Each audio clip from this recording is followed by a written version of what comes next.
Ladies and gentlemen, it is Monday night. We are here once again to talk about another movie that is sure to drill a whole bunch of hope and happiness and enjoyment into our souls. We're here this week to talk about The Woman King.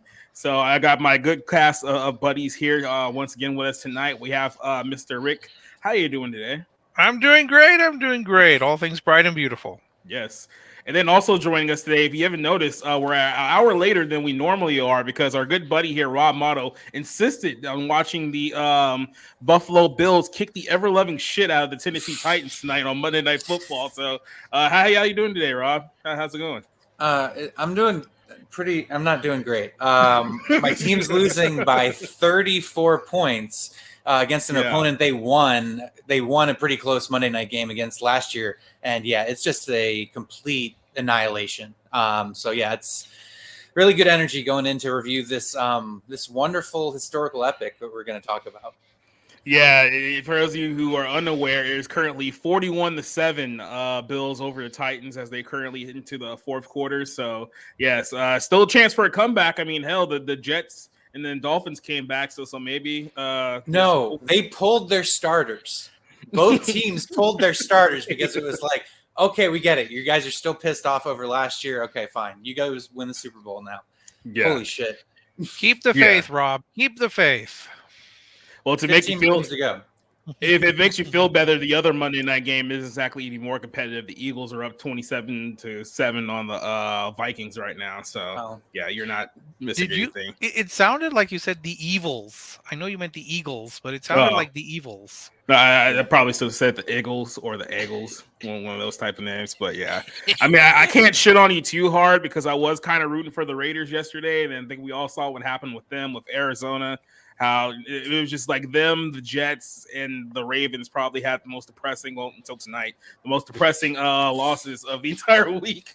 It's been a rough go in the world of pro football. But hey, we're here to talk about movies tonight, things that make us happy. So let's give a shout out to our good friend Duke Nukem, who's in the chat. I'm pretty sure he's speaking German or gibberish, one of the two. But whatever he's saying, we're glad you joined us here tonight.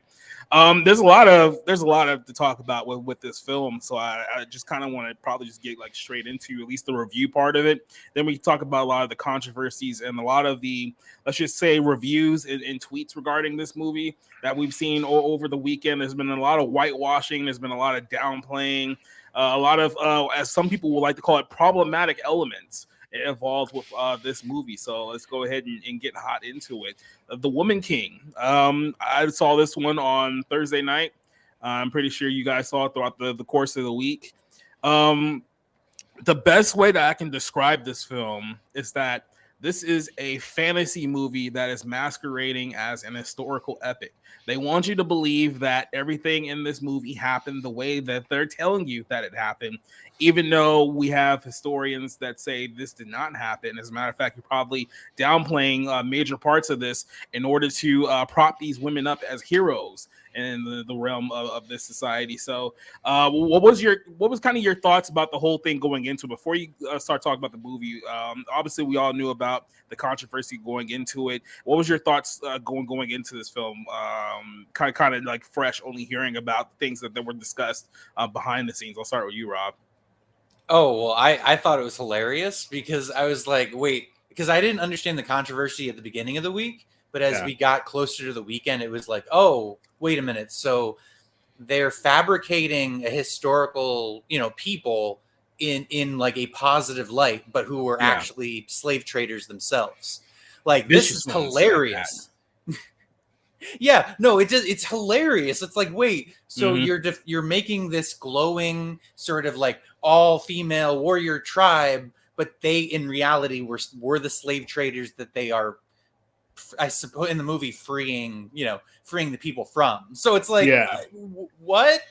And so I was very entertained Saturday morning, just going through the replies, seeing all the people defending it. And it was like, okay, so you guys think it's a good movie, but that doesn't bother you at least a little bit. I just found the discourse very funny and very dishonest between people. So extremely. Yeah. I really didn't have much of an opinion about the movie going in. I went in And I said, all right, well, let's see what all this is about. This Amazonian inspiration. Though I did think that this was a like a Black Panther prequel about the Dora Yeah. Milaje. Hmm. So I wasn't too familiar with it, and all I mean the end result was that um, one of Rob's favorites, Sonny Bunch, got mad at me for questioning Yeah. whether or not we should even discuss the historical inaccuracies. There were some inaccuracies. I would believe that was the expression he used. Hmm. Um, but and I think as I mentioned, I think there's an irony that the descendants of the Dahomey victims are now apparently celebrating them as freedom fighters when their ancestors were abducted and Yeah. sold into slavery. I don't know. It's interesting. It's going to be an interesting topic, but I have been told that we don't have to worry about historical accuracies in this type of film, Yeah, which in is par for the movies that course. are self-described as historical epics, we don't need to worry about whether it's accurate or not. It's Um, just the way it is as a movie in and of itself. Which is, to me, going into this, I knew that they were going to downplay certain aspects of it because let's be honest, in our society over the last like 30, 40 years, we've pretty much downplayed the role that Africa had in the transatlantic slave trade that most modern progressives will still hold against people's heads to this very day, right? Where we're still trying to make up for the crime of slavery 150 years like after it was already ended. You know what I mean? So I knew that it was going to do that to an extent. But as I started to dig like further into the story, it was like, oh wow, they didn't just downplay the aspects of this story. They completely whitewashed it entirely to the point where they've made this tribe here the heroes of this story. They tried to portray them as, well, they did slavery as a necessity, but they were really, morally upset about it. So then they tried to essentially find a way for the king to downplay slavery so they could all be free because all they wanted was freedom. And that's like, that is the biggest bowl of bullshit that I've ever heard in my entire life. Like, listen to a lot of people play musical chairs and all kinds of things, dancing around the elephant in the room when it comes to this movie. I will say this. Go ahead. No, I was just going to say, and I don't know what the comparison is. I don't know if it's like if a Jewish director wanted to celebrate the Nazis and say that they just got a bad rap or whatever, something ridiculous. And it's like, I don't know what the modern day equivalent of human slavery is, but I'm sure it exists somewhere. I'm sure it, in the world, because it's always existed, unfortunately, I think in Saudi Arabia, I think there's a version of slavery because Africa, there's still slavery in Africa to this day. Like, people just don't ever talk about it. So, I don't know what the comparison is. It's really bad, though, because Hollywood virtue signals all the time about we need more representation and diverse, casts and characters. And it's like, this is a pretty diverse story. And it deviates from what you usually tell stories about, which is, you have these historical lenses in which you sort of say, hey, this important event happened, but they're fabricating a true story for tokenism, for virtue signaling points. It's not for a better movie because the movie sucks. I mean, we'll get there, but yeah. What I've heard is two things. I've heard first, it's alternate history, and the way ultimate. Inglourious Bastards, I guess, is alternate history too. Then alternate history, and that it's the I guess a black female version of Braveheart or Gladiator. So, and neither of those were historically accurate. Though I would argue that there is a difference, and I think I mentioned this to Rob maybe on Twitter, that all historical films are going to deviate. You're always going to have different things, like composite characters, scenes that didn't happen.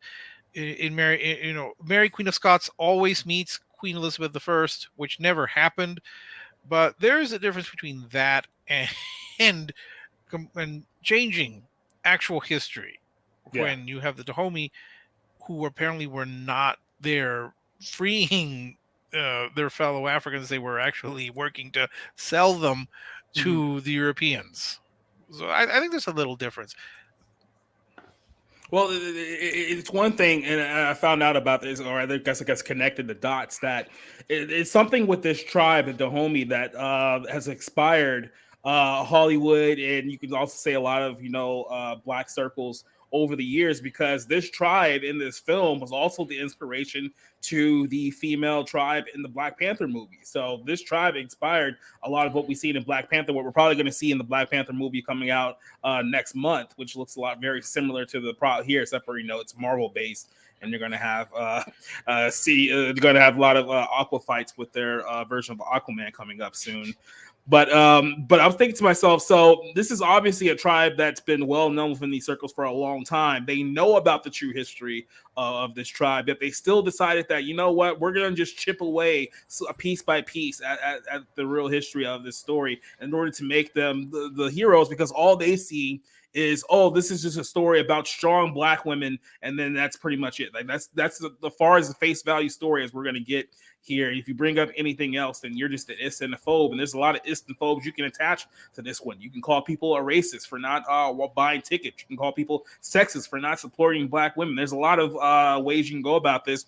You can even call people homophobes or transphobes, because we have people who are in the LGBTQ community that are a part of this the tribe in 1800s Africa, which I'm pretty sure wouldn't have gone over very well. But like I said, it's just a fantasy masquerading as a historical epic. It still doesn't go over very well in some parts. I think in Kenya, that's what I was playing to the movie. Yeah. No, I was just responding to Spencer. You can go ahead. Oh, okay. No. I think that's in certain parts of Africa, like I think in Kenya and Tanzania, homosexuality is still criminalized. I wonder if any gay audience member is thinking that you're going to have this sapphic love. Although, to be fair, the Spartans were certainly into the same-sex love as well. Though we didn't see that in 300, as far as I know. No, the historical accuracies of 300 were a little skewed, to say the least. But you have these two white ladies that wrote the script, not the director. But Gina Prince Bythewood or whatever. But the two ladies who wrote it, they went to Africa, they researched it basically enough to fabricate it to basically make these black women into heroes.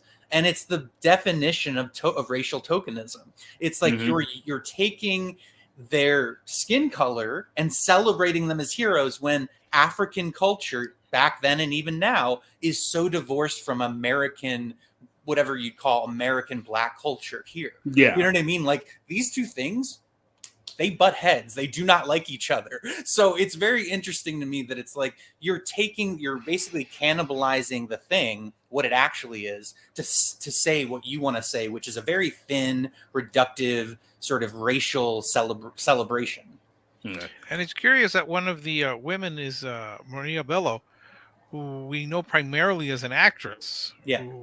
So it came as a surprise that she gets the story credit, and if she researched it, they did apparently leave out the human sacrifices, which apparently the homie were also involved in. There was a lot of things. I mean, pretty much they confirmed that this was the tribe, that this was the female warriors that are the heroes in this story were involved not only killing the elderly people in their village, but taking the adults and taking the children so they can be sold off into the slave trade that was fully promoted and backed by their nation and by their leader, who was labeled as one of the biggest slave traders of his era.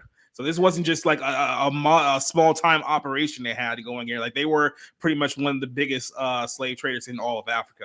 Oh, no. Remember, Sonny did mention that they do mention that they were involved in the slave trade. That is what I was told. But Sonny himself mentioned that to me. Yeah, they were, they do mention that the homie were involved in the slave trade. So it's not like they pretended it was not there. I mean, like I said, they were like, well, like I said, in the film, they potentially portray it as, oh well, we do it for a necessity. No, it made us rich. It's like we didn't do it because we were proud of it, which is complete contrast of reality. I do want to give a quick shout out to Mongo Slade, who are I don't know sure if I gave him a shout out before we went on, and then of course Spencer and Duke Nukem. Just wanted to say hi to them in the chat. But let's get into sort of the opening of this film here. I guess where the problems lies. This is set in the West African kingdom of Dahomey in the 1820s. So this is back during almost towards the very end of at least the slave trade on the American side. But we'll get to that one in a second. General Naniska. Do you guys? All these names and like the African accents were killing me for the 2-hour, 15-minute runtime because Naniska, yeah. Look, I will give it an honest effort, but if the name is just real hard to pronounce, I'm probably just going to just move on, just so I don't like lose my train of thought. And exactly. So. I get to that point too. It's like, look, I'm just going to butcher this name. I'm American. What do you expect? So you butcher my name. I mean, I just try not to pronounce it. Whatever works. Nope. Yeah, so this is a quote unquote liberated women's group here, which is essentially the attack dogs for the king, which is King Gaizo of the Dahomey tribe. And essentially they get into a battle with another rival tribe over the slave trade. And the character who played by Viola Davis, who keep in mind is 57 years old. And I think I recently read an interview saying that during the training for this film, she legitimately almost had a heart attack. I was like, yeah, because you're 57 years old and you're in an action movie. Like, I could keep telling this. It's like, look, Liam Neeson needs to retire and 60-year-old women do not need to be action stars. So I'll just put that out there as well. So it's just funny. It's so funny to me, like the absolute narcissism, because it's like, if you're really in shape, that's one thing. Great. But you're going to go from like being in pantsuits as Michelle Obama to like this heroic, rigorously trained, female warrior. And it's like, those things don't line up. So it's just very funny where it's like, where's the self-awareness here? And it's so I mean, even the people around her don't help her out either. So it's a little sad. I do want to go ahead and let one of our new guests here join, someone who I just invited onto the show. I know he has a lot to talk about this one. So, Mr. Mongo Slade, what's going on? I think he just muted himself. So, great introduction there, Mongo. We'll get back to you. Oh, yeah. I guess I muted my mic. Yeah. All right. How y'all doing, guys? I'm doing good. All right. So I gave you the information. I saw you had covered this a little bit too, so I know you had a couple things that you wanted to talk about on this topic. So we were just discussing essentially the opening of the movie, but was there any points that you want to bring up real quick as we go on? Oh no, man! I'll just jump in as you go along. Okay. So essentially they're training the next generation of female warriors to protect the kingdom, and it's very odd that it's only the female warriors, and you have this one girl who's essentially being sold off to a wealthy I guess gentleman, I guess we'll just call it that. But of course, she refuses because her role is not to be, a wife. Her role is to be a warrior. So she gets thrown over to the kingdom. It's like, here, we can't handle her. You take care of her. So she gets thrown in with these strong-willed female warriors who are training for battle, who are training to uphold the kingdom. They know that there's a threat coming, so they have to essentially prop up their new recruits and train them to prepare them to defend them. And that's essentially the story that you get leading up to it. Now, before I talk a little bit more about the twist, which we'll get into, where it really, what I feel like when it comes to the twist of this film, there had to be a human element involved with this movie because they had to essentially distract you from the elephant in the room, which is all the historical context about the film that they couldn't talk about. So the only way to get around that was to create this story between, a kid who was essentially thrown away by multiple people and found her way back into the kingdom and back into somebody's life who tried to get rid of her years ago before that. But let's just go ahead and talk about what you guys thought about at least the opening thoughts of this movie, because the opening to this film isn't bad. Like, I'm not going to sit here and just like completely trash it from that side. It's a pretty decent startup for a film, but as we get a little deeper into, when we get a little more context, when they actually start telling a story, that's where things fall apart. But what do you guys think of just the opening act of the movie?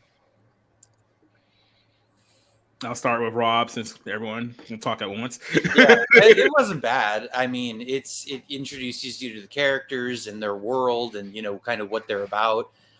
So I thought that was fine. I wish there was a little bit more spectacle orientation to that.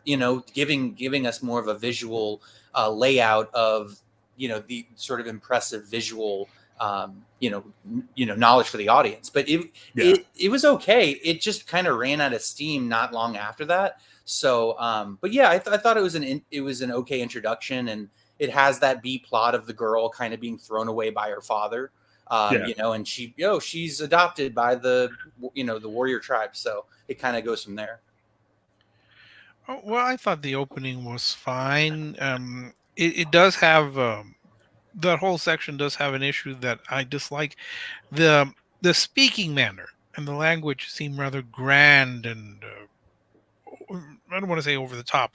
It's rather grand and excessively eloquent for the times. Almost you expect them to say, "Yes, my daughter, you shall come and take over the community. You must marry this man, or else." It didn't sound like they were actually speaking. It sounded like they were trying to give grand pronouncements, and that's an issue with me in a lot of films that take place in the past. There's a difference between trying to put in common slang now versus trying to make them speak like they sound excessively stuffy. One thing I did notice, and I felt for Viola Davis, her look whenever she's kind of scowling, it reminded me of the criticism that she got when she played Michelle Obama. Even fans of the First Lady were noticing that how she always seemed to have a scowl and was always pursing her lips when she played Michelle Obama. So I figured, are you trying to still keep to that performance? Because that didn't help. And now the First Lady anthology series, I think, was canceled after one season. So we're not going to get to see Melania Trump pop up anytime soon in that series. It just seemed a little stiff. As for the daughter, as for the girl, the one who got thrown out, I guess they needed a way to make her go into the training camp of the Agojie. I'm sorry, Agojie. Yeah, sorry, exactly. I can't pronounce it. The real Dora Milaje. I'll put it that way. The real Dora Milaje. They needed a way to do that. I don't know if that. I don't want to say if that's historically accurate, because I don't know if women would be as outspoken prior to joining the Amazonian Guard, as they would. But Rick, that's why representation is so important. Do you see? She saw them and she was inspired and she knew she could speak up. See, it's this kind of fucking nonsense that's like, it's so badly written and it's so badly executed that it's like, hey, that gave her the courage to want to be one of them. No, it's like, no, your father threw her out. Like her father. I think she always. I think she never wanted to have a suitor who, regardless, was older or wealthier. She always seemed to not want to. Besides, you remember, you could not look upon them. Only the king could look upon these this bevy of beauties who were guarding him. The little boy, and I actually liked. I liked her friend. I think was it. I'm gonna have to look that up now. Yeah, I know who you mean. Because she at least seemed to have Agojie, Lashana Lynch. She seemed to have a sense of humor, and she seemed to be an actual person because she was able to smile and kind of have a lightness to her, which is not something that Viola Davis's character did not have. She was very stern and serious, and she seemed incapable of smiling or having any kind of human emotion. So that kind of put me off of her until we get the twist, I guess. So I just want to make two quick points here. One, for those not following, the Bills and Titans game is getting so bad they're now showing the Eagles and Vikings game in order to keep people from changing the channel because that game is such a blowout. So I just wanted to throw that out there, completely unrelated note. And then going back to Rick's point, because this is actually something I wanted to bring up about John Boyega. And John Boyega is obviously playing the king in this film. It's very funny you mentioned the accents, because I would figure John Boyega will at least have a pretty solid African accent, considering the fact that both of his parents are Nigerian. So he would have like at least like a direct access to someone who can give him a good Nigerian accent. But it's not great here, to say the least. But my biggest problem with the film is something that you mentioned as well, is that throughout the course of this film, I felt at no point that this guy was the king of his own kingdom, because no one respected him at all. Like his wife undermined him at multiple points throughout the movie. Obviously, Viola Davis's character is trying to undermine him because she wants to end the slave trade, even though he is opposed to it. So that's a whole storyline that's going in through this. Even towards the end, where we get to like the big battle scene, and they pretty much directly go against his orders. When they come back, there's like almost like no repercussions to any of their actions whatsoever. Which you figure that opposing a king's direct orders, especially during these times, if you're a woman, would not go over very well. But here he's just kind of like, oh, okay, what do you want? I guess we're okay with it. And this was a point that was brought up earlier this week about in a lot of ways, because of the message of this film is trying to prop up women and try to say that, you know, women are strong and women are great. They had to demasculate the man in this series, which is the king, and which, considering the king's true history when it comes to this tribe, especially with Africa, really doesn't bode very well for the overall tone with this story. So, Bongo, I'm not sure if you had any point with this with John Boyega's character, but what do you guys just think of his representation of the king throughout this film? I definitely feel like he was king in name only. Basically, they named the movie The Woman King. They didn't put a king in it. And then just kind of had him play a background character where nothing he says really matters. And all of the conversations, even though some of them are with him, you don't really feel like he's talking, because she's already had this conversation with the queen. She's already had this debate. She's already had this argument. So it's basically just, you know, a repeat when she's talking to him. So I don't think his character really matters that much in the movie. And, you know, basically he's just in it because he's an African descended actor, and we're doing a movie in Africa. That's pretty much his only reason to exist in this movie. Yeah. But I think I wasn't surprised, because you have to know how these characters are put together when you're talking about these movies. But Viola Davis' character was so incredibly miserable that you don't really get any heroism from what she's doing. She's either lecturing or scowling, and that's really it. You know, you don't really get the camaraderie that you would get from a soldier. And just real quick to that, what you say about her scouring demeanor, because let's face it, in this film, she's basically playing the role of a man, right? So they're trying to think, no, okay, if she was the true quote unquote woman king, which is an oxymoron in and of itself, but if she was the true woman king, she would have to be the hardened military like figure of this community. So that's the way that they portrayed her. Like I said, John Boyega's in this film. He's the actual king, and no one respects him like at all. It's like his wife is undermining him during like, you know, meetings with, you know, his tribe and his inner circle and things of that nature. There's at no point does he exercise his authority to where it's like, okay, I don't want to cross this guy because he means business. It's like everyone just walks all over him. He has no respect. Like I said, he's a king in name only, essentially. Yeah. Only when he tells the Europeans to speak his language. Yeah, that's the only time he has any kind of backbone whatsoever. When there's people within his own inner circle, he folds like a lawn chair. But when the one, I guess, what was a Brazilian Portuguese guy shows up, that's where he tries to stick his chest out. It's like, no, I'm the king now. It's like, oh, okay, well, good luck with that. He does seem like a goofy character, though, especially with that ridiculous hair. And I I don't know. It's just, you know, and I take it for what it is. Like, he's supposed to be a weak character so that Viola Davis supposedly can stand out in contrast. But the problem with Viola Davis's character is there's not much of a personality there.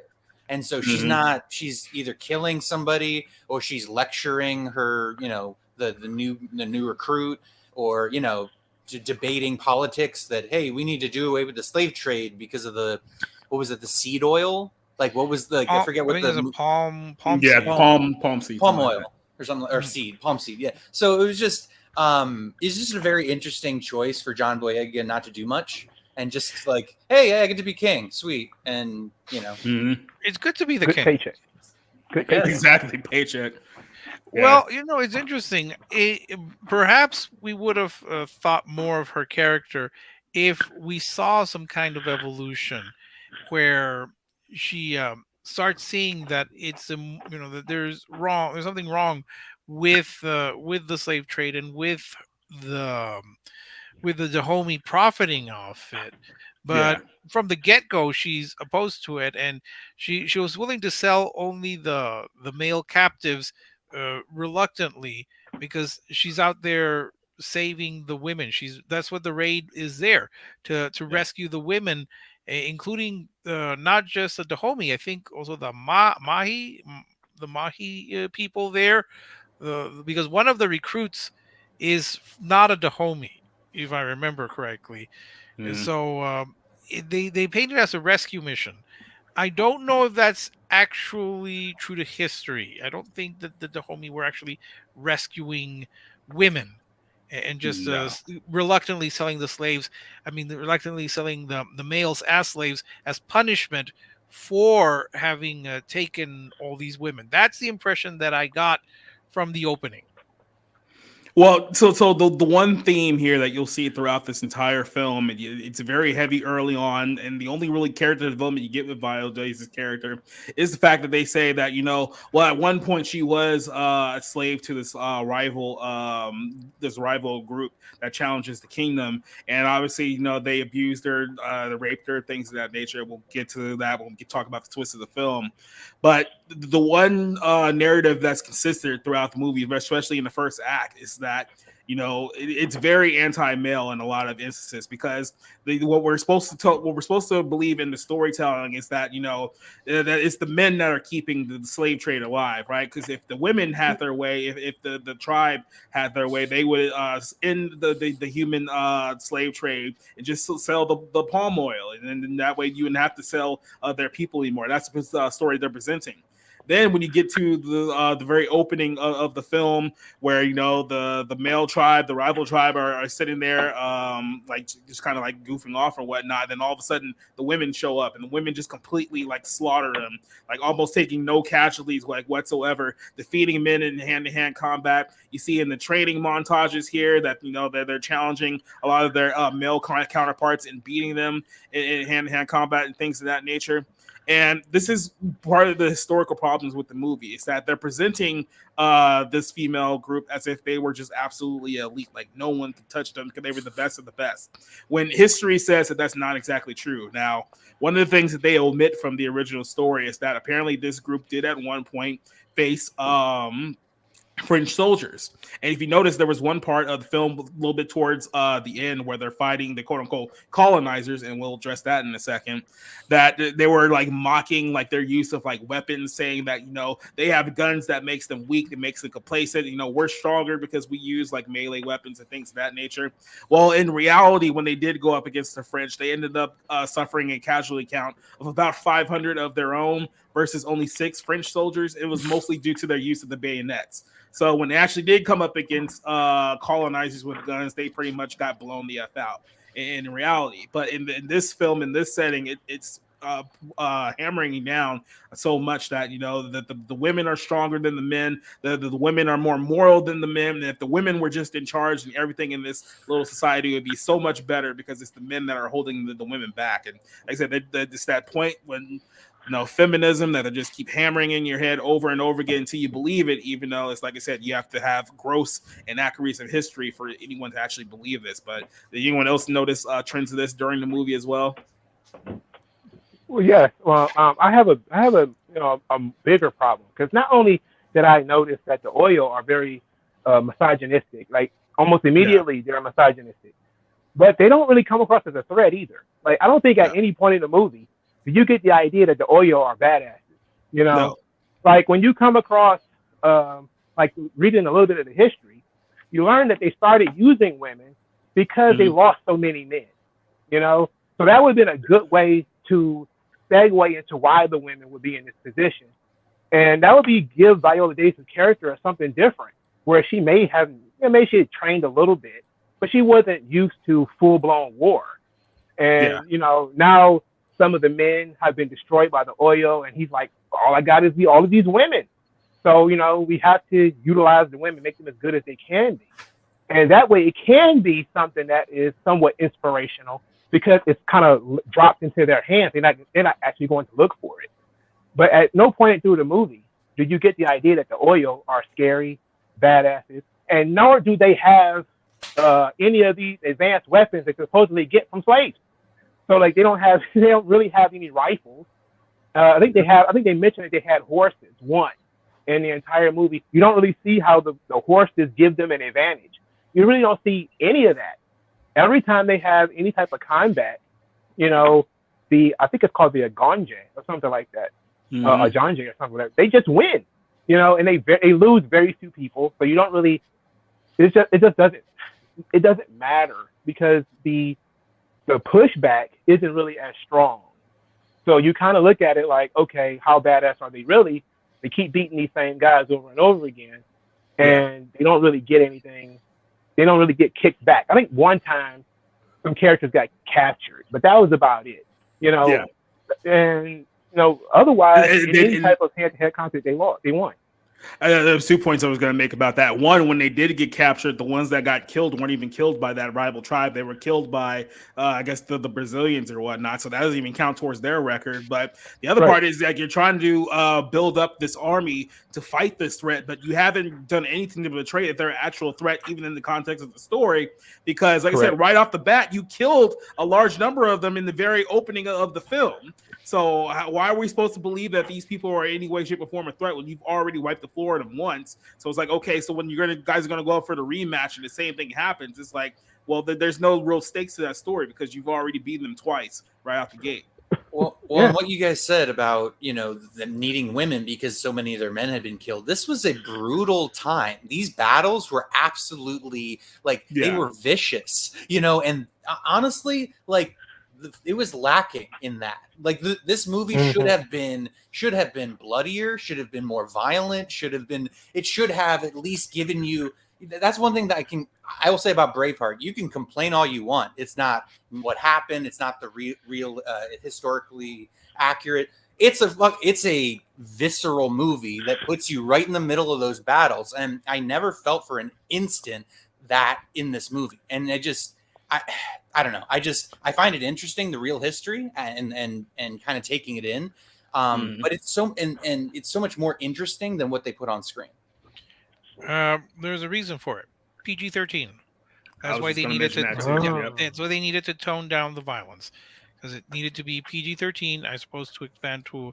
I suppose so they could show this in history class at the end of the semester. They showed us The Patriot in school. Like I was in 9th grade, I showed us The Patriot, which is pretty bloody. But anyway, back in those days, you just had to sign like a waiver saying that, hey, we're showing this movie to your kids. But hope you have. Hey, can you imagine that's how far we've come? Like schools 25 years ago be like, hey, we're showing something that may not be appropriate for your kid, but if you sign this, we'll at least to let you know up front. Now it's just like all the shit you get away with in these classrooms now. It's like they don't even bother telling parents what's going on anymore. But so one thing about this full movie that I saw too, besides the fact that it says PG-13, it's not a whole lot of violence. It's more like implied violence. So you see the knife slicing, but you don't actually see what it connects with because otherwise it'll be like a Mel Gibson movie, and that's probably the last thing that they want.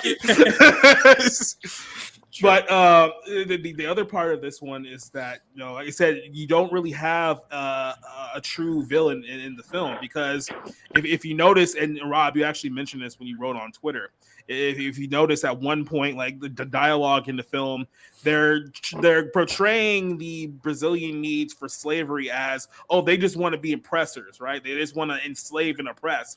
But when they talk about their role in trading slaves to these people, they say, well, we do it by a necessity. So in a very even-handed way, what they're trying to do is they're trying to downplay the African role of the slave trade by bringing up the Brazilian role of the slave trade. It's like, well, if you can just sit there and say, well, we had to sell slaves because it was a necessity. We need that to survive. You can also use that same logic on the other side, but they don't want you to come to that conclusion when it comes to the quote unquote colonizer side of it. And I find it very funny that they unironically use the terms like slavers and colonizers in this film. I'm thinking to myself, you guys were literally the slavers. Like, you guys were like literally the colonizers. Like, you can't sell someone like bad goods and be like, oh yeah, that guy's a piece of shit because he bought what I was selling him. It's like, no, that's not how it works morally. And then here's the thing. And Hollywood doesn't want to talk about this, but it's true. Historically, every culture and civilization has owned and enslaved the people that they defeat and dominate. It's just what history has been for the last 5,000 years, roughly, since the start of civilization. So I know it's ugly. I know it's not fun. I know that you want to demonize Americans specifically and only for slavery. But guess what? Everybody has done it that has, defeated people in war and battle, and it's been an economic resource. And back then, it was an economic resource. I know it's uncomfortable, it's gross, whatever, and we can all agree it's wrong, but it was our history for most of our existence. So, that's just something you got to deal with. And I think that's the problem with making slavery the central conflict in the movie, is because it's so ubiquitous in society that it didn't have to be the Dahomey versus the Oyo. It could be any group of African societies feuding over the same thing. Like, there had to be a certain reason why these people who lived in this general area were at war constantly, especially if you look at it from the open and crawl. They kind of give you the history of, the Oyo already being their enemies, but the Oyo are becoming more powerful because, they're fusing with another tribe, the Mahi, and then they're also working with the Europeans. It's like, okay, now what are they fighting over? Now they're fighting over slaves. It's like, okay, well, any group of Africans be fighting over slaves. It has to be something specific. Like, is it land? Is it, this is a rapacious kingdom that just, won't stop at their own natural borders or whatever. They just want to keep pushing forward. It has to be something. And it just made slavery the central thing in this movie. And it came across very thin because of the reasons that you've already discussed it. It's like, because slavery was so ubiquitous, it's like they had slaves. We were also selling slaves too. So there's no moral high ground to be had. So how are you the heroes? Because you decided, I think I just saw this clip from Bill Maher about presentism. And I feel like that's very important here, where you have this concept where Viola Davis's character is so forward thinking that slavery is just completely a non-starter. It's like in 1853, when this movie would have been set, she would not have thought that. That character wouldn't think that way. You would look at slavery like it's essential, like it's something you absolutely need, especially if it's keeping your country rich. You would say, we need to go collect some Oyo slaves. That's what it needs to be. So it needs to be something else, a diamond mine, a gold trove or something. It just had to be something more important or something different than slavery to put these two groups against each other. Well, that's what I would have thought, that if Viola Davis's character had an evolution where she comes to the realization that slavery is morally wrong, that she's willing to she's willing to take the captives and willing to sell them to the Europeans or to another African nation. But then over time, something triggered the sense that maybe this is wrong. Yeah. Then that might have been a story where she comes to the conclusion and then tries to talk to the king, who was very pro-slavery from what I understand, if Wikipedia, fount of all knowledge, is to be believed. But that's not what happened. I mean, she was opposed to the slave trade from the get-go. And so there's no real conflict there. That would have been an interesting conflict between the king who wants to keep slavery going versus Viola Davis who did not, or who came to that conclusion. There could have been something, but there wasn't. Also, Yeah, it would have been an interesting thing to have the two kings. I'm assuming the Oyo had a king too, right? Why wouldn't the Oyo king and the homie king sit down and talk about this? Like, hey, maybe we shouldn't be doing the slavery thing. Maybe it's not the right thing to do. You know, I was talking to my people, yada yada yada, and then we see that one of them is absolutely obstinate. Like, we must sell slaves. Like, it's an important part of our economy. You know, and that is what's creating the conflict. But we didn't even get that either. So. Well, because it creates the optics of two men sitting down and coming to a solution to a problem, which is not the direction that this film wanted to go to, right? But then you have like the difficult thing where I feel like the people who wrote this movie were during a certain important parts of the storytelling got to an uncomfortable truth, had to find a way to write a way out of it that would fit their narrative. Because essentially the argument here is that the tribe here, the homie, that the female warriors got to a point where it's like, we don't want to sell our people anymore. We want to essentially end slavery, right? But then you also have to keep in mind that this is a tribe that had engaged in slavery for essentially centuries, right? Like it wasn't like they just started selling slaves like in the last 5 months. Like, this is a long-standing tradition that's been going on here, right? But in the way that the story is being told, because these women wanted to end it, they're the heroes, right? But at the same time, if you apply that to, I don't know, let's say the American slave trade, and you prop up American heroes who wanted to end slavery because they knew that it was wrong, they would still hold that little like handle over their head because they engaged in it anyway. So their sins are just as bad as everyone else's, right? But they wouldn't apply that to that same logic to the African tribe, the ones that were directly responsible for supplying the people in that trade to begin with. Because like I said, a lot of historians have said, like, the reason why a lot of ancestors, like Black people's ancestors who are in here in America, are directly related to this tribe in question. So this isn't like we're talking about someone who had a very like a small history in the slave trade altogether. This is someone that played a very, very big part of it. But when they came to a truth that was too uncomfortable for them, and I'll get to a quote directly from History versus Hollywood, they have to kind of find a way to write their way out of it so that they can keep the narrative that they wanted to keep pushing throughout the course of this film. And they just wrote themselves into a corner multiple times because the truth got in the way, unfortunately. Mm-hmm. So, you guys have a point? No, I mean, it's just like, it's bad. It's really bad Hollywood like production, because it's like, it's based on so little narrative truth that you have to concoct so much nonsense for it to even work as a movie. And so it's like, you're really trying to fit a square peg through a round hole. It does not add up. It doesn't work.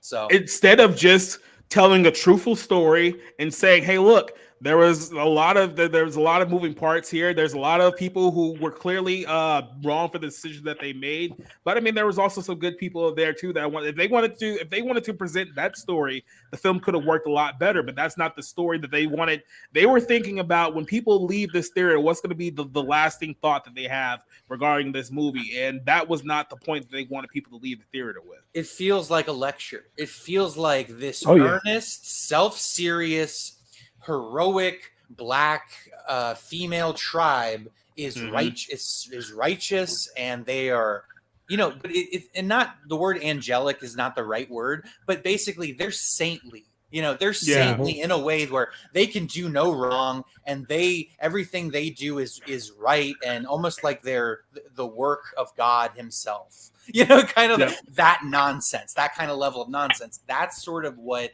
these people project into this movie, and it's just like, what? Or as we like to call it, the Ezra Miller mindset. Yeah. By the way, just a quick little sidebar. I went from loathing Ezra Miller like 6 years ago, like before everyone else started hating him, to I'm almost at the point where I almost love Ezra Miller now, because he's just a complete psychopath and he's getting away with it. It's almost like he can't even knock the hustle anymore. But so The other part of this movie is that when they can't talk about the uncomfortable truths of slavery, the way they go about that is they create this human story between the general and this girl named exactly Spitzer. That's essentially what I said on Twitter too. But no, that they focus on the story on the general here and this young girl named Nani, I believe was her Nawi. name, or Nawi. And the story was, as we told earlier, she was supposed to marry a wealthy man. She turned it down because she wanted to be, a warrior. It was in her heart, or whatever the case you would say. So she joins her, and she's almost like she finds Viola Davis's character as sort of like a mentor to her journey to becoming a warrior. Well, in the course of them becoming close, she realizes that they're a little closer than they initially thought, because when I guess the story goes is that when she was sexually assaulted by this other tribe, she had a baby. She gave up the baby because she didn't want anything to do with it. But for some reason, she decided that she was going to install a shark's tooth into the child, so that way they can always figure out exactly who the child was later on. And then she sees the scar, and then it's like, oh my god, this is the baby that I threw away years ago, and now she's a part of my army. This is my daughter. I mean, the whole reveal, especially towards when they were like revealed the scar, you can kind of see it coming, and it's not very, I guess you could say, enthralling in that case, because like what we were saying earlier, there's really not much to Viola Davis' character. She's almost emotionless throughout the entire thing because she's trying to play like this tough, hardened character, but you don't feel anything for her when she comes to this like reveal. It's not like she changes like her personality at all, like after the fact. So it really doesn't hit that emotional arc that the filmmakers really wanted it to hit. What did you guys think of the character of Nawi just in this film? Did you think that she came off as a little too annoying, or did you think she at least came out very well in the context of the story that they were trying to tell here? She's supposed to be naive, and she kind of is foolish in thinking that like she can somewhat flout the pretty strict rules. So Viola Davis is constantly like, she's lecturing her, she's chastising her for kind of acting not, like you're supposed to in a militaristic kind of tribal environment. But she's fine. She's supposed to be us, basically. Like she's the camera. She's the reason that we're seeing all of this for, seeing this female tribe for the first time and getting to experience what it's like in behind the walls.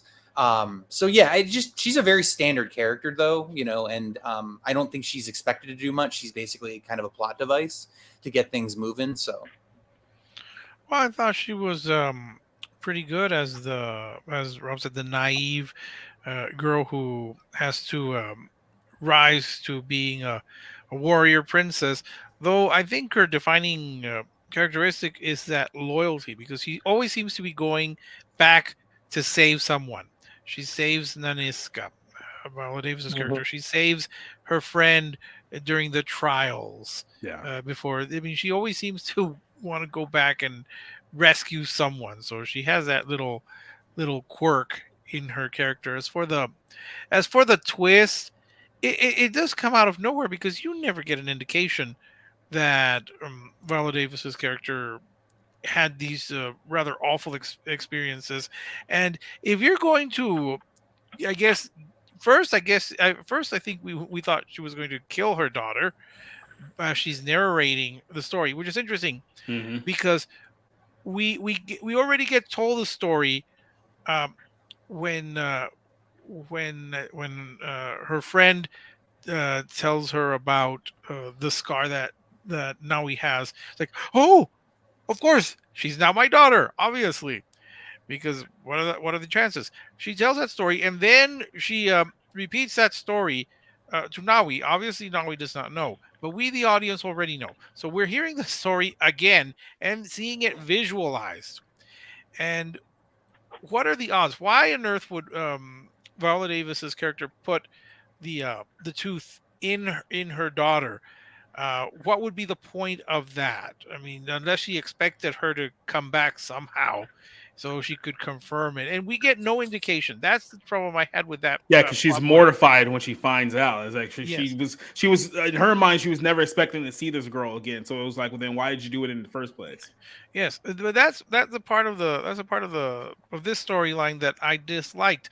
that it really just comes out of nowhere, and it's just a way for her to bring them together and say, Nawi, I am your mother. Basically, it almost sounds like that. So, I mean, what was the point of that? They couldn't have just become friends, or she couldn't have become like a mother figure or a mentor to Nawi. You didn't have to go through all of this. It just seemed a bit too much to build in. You could have just straightened the story by just saying, okay, Nawi is an orphan. You know, she doesn't really have any ties, but she's bonded, or she admires Naneska, or I don't think I have it right, but she admires her and she looks up to her, and now she's become a mother figure. And since the Agojie don't have children, they are forbidden to marry and have kids. She could be that mother figure, and they could bond that way. Naniska is what I have. So they could have worked it that way. They didn't have to go through all these hoops about her being the long lost daughter that she was never, she was expecting never to see again, because she was going to go off with the missionaries. But no, I'm going to implant this chip in, or their version of a chip into my daughter that I'm never going to see again, on the off chance that I'm going to run into her somehow. I don't know. That doesn't make much sense, but there it is. And just real quick, I just want to say this: like Viola Davis, the fact that she's like this victim of rape, and like that on top of her being the woman king and all this stuff, like the idea, of leading this army, and it's like, of course that has to be part of her backstory. Of course it does, because it's just like, and it's like, and don't get me wrong, I there's many different movies that I love where the hero is a victim of sexual assault or rape. Whether, usually they're vigilante movies, but, but that can be done well. Like that can be a part of an interesting character's backstory, but it just feels like it's information you're relaying to the audience more than an impactful character detail. It would have been nice if that was the reason why she was against slavery. It would have been nice if that's what, she would have said, hey, I was a slave, and in slavery, I was raped and beaten. I was impregnated, and I didn't bring my daughter back here. So, that's why I'm against slavery. Would have been so much better. Would have told the audience why she thinks the way she thinks, instead of just playing it as slavery is morally wrong. You could just play it like, hey, I was a victim of this system. Yeah, it's not good. I survived, but there's other people who are not going to survive. So. As far as the character, I was gonna say the one problem with that is that you can do that, but then you would also have to explain why she was a part of this kingdom in the first place. Essentially, since that happened to her years before, she became "quote unquote" the woman king anyway. Like they would still end up writing themselves into a corner because they can't tell the full story. That's really unfortunate on their behalf. But I think when it comes to Nawi, she's good as the rebellious youth. I particularly like the part where, Viola Davis's character tells her all the things she can't do. And then Nawi snaps back at her. I heard that you were captured. That would never be me. I'm the best. And then she gets captured later. Like, it's a good to have a character who has that hubris, that youth, that adds something to the story. And then they have consequences for their behavior later on, where, she learned what that Viola Davis character was correct. It's not enough to just be good. As she says, you got to be better than the best or something like that, which you could take that a different way too when it comes to women. But I think that as a character, she was serviceable. I didn't really care about her adventures through the story, but I wasn't offended by her. There was nothing she did that upset me. I was kind of weirded out by the whole, I think, with her, kind of laying down with the guy who was with the slave guy, even though he's kind of mixed. Yeah. I thought that was weird. But other than that, I wasn't really too offended by the character. She was just kind of there. She was the least offensive character in the movie, as far as I'm concerned. I wanted to ask one last question about Lashana Lynch and how you guys felt about her in this film. I've seen her in a couple films now over the last few years, and it seems like Hollywood keeps hiring her to be sort of that female representation of a role that they want like a male character to be. Because she was in the film a couple years ago with Michael B. Jordan, where they were essentially like, it was sort of like a Punisher like story, but they were both like, you know, army vets that were going around killing people. And it's like she was kind of like the character who, if he had like a male friend who was like helping him out, like that's the role they put her in. You obviously look at the Bond movie. They really wanted her to be the next James Bond, and then like kind of backed off of that because of the backlash. So that seems to be the role that they have to her in these films, and this one seems a lot of the same. But yeah, exactly. She plays one character. That's basically what I'm trying to get around to. Like she's that typecast character that Hollywood wants to portray now. What did you think about her in this film? I mean, I thought she was fine. She, like Rick said, she gives like some of the comedic beats, but it seems like that's the only like lightheartedness in the movie is through her character. I mean, yeah, she kind of reminds me a bit of Arsenio Hall. I mean, nowhere near as talented as Arsenio Hall, but like kind of like those expressive eyes, you know, with her face to sort of deliver comedic lines. But she was like the one bright spot, but I have no previous, you know, experience with her, so it was a pretty fresh take for me. But yeah, I mean, she's there to kind of make things a little lighthearted, but ultimately is just, you know, not much impact on the overall movie though. I had forgotten that she was in, what was it, No Time to Die. Yeah. I'd completely forgotten that she was the new James Bond, or was going to be the new James Bond. I don't know. But no, I actually liked her, and I liked her character because she did seem like an actual person. She wasn't. I mean, she was strong and powerful, but she also had a lightheartedness to her. I mean, she was able to laugh with the small children as they were being naughty by peeking at these women whom you cannot look at, like Miss Ross. You cannot look at Miss Ross, so you have to avoid your eyes. And the same with the Agojie. But she was, she actually communicated that, you know, she could be a little goofy and not as serious as Stern. I mean, you couldn't imagine Naniska. Having a good time with these kids. If she caught them looking at them, she'd probably behead them right then and there because she just seemed so perpetually angry. But no, she was the bright spot. She actually was very good. I enjoyed her character. I would have preferred following her than Viola Davis, because at least she would have been able to have had some lightheartedness to her versus how stern and serious and just very tightly wound Viola Davis's was. Yeah, I didn't really mind that she was there.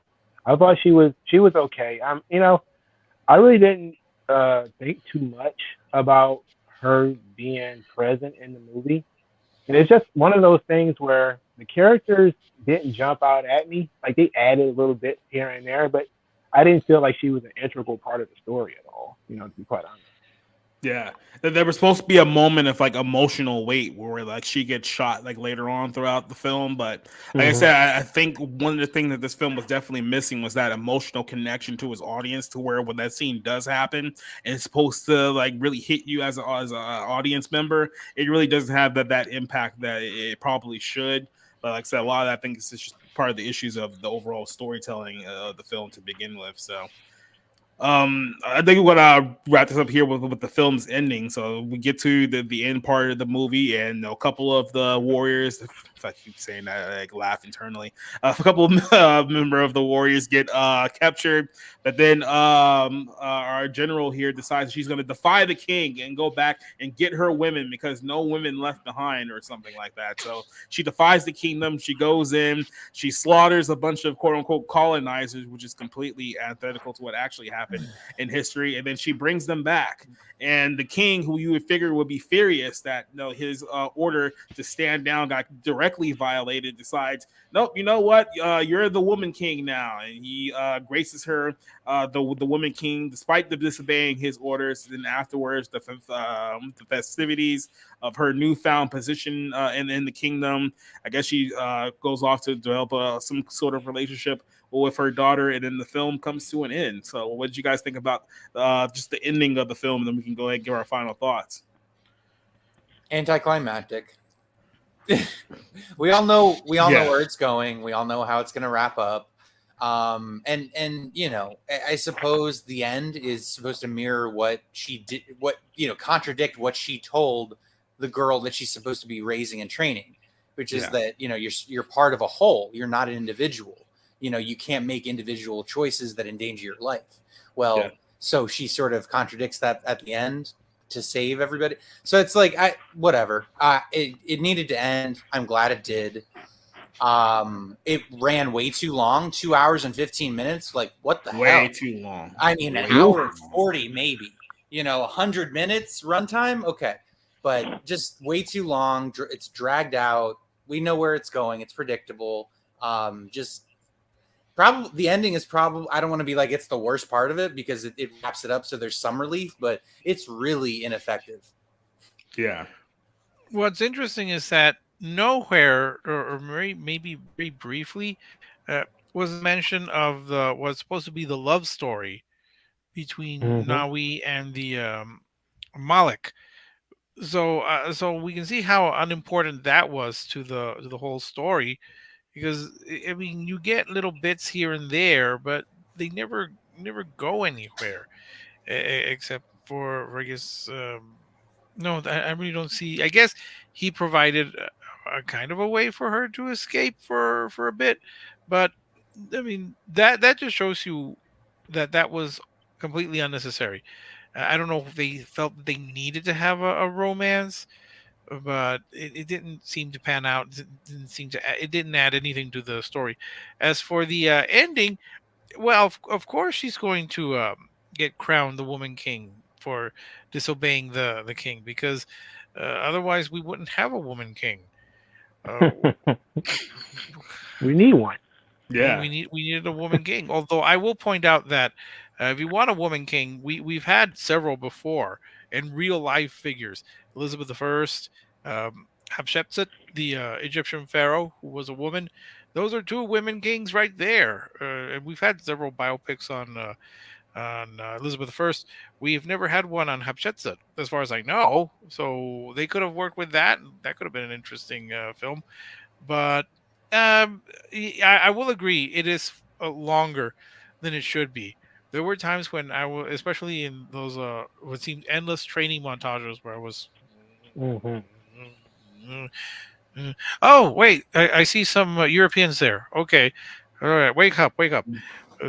And then they also had to throw in the line in there that was like attacking the Americans too, even though they had absolutely nothing to do That with was it. that was so strange. I made a note of that. I mean, I said when he's going on about the Europeans, we're going to teach the Europeans and the Americans, and I'm thinking, how do we get dragged into this? I Because mean, remember, well, when they do it, it's by necessity, but when the other people do it, it's just because they just want to impress black people. but no, I mean,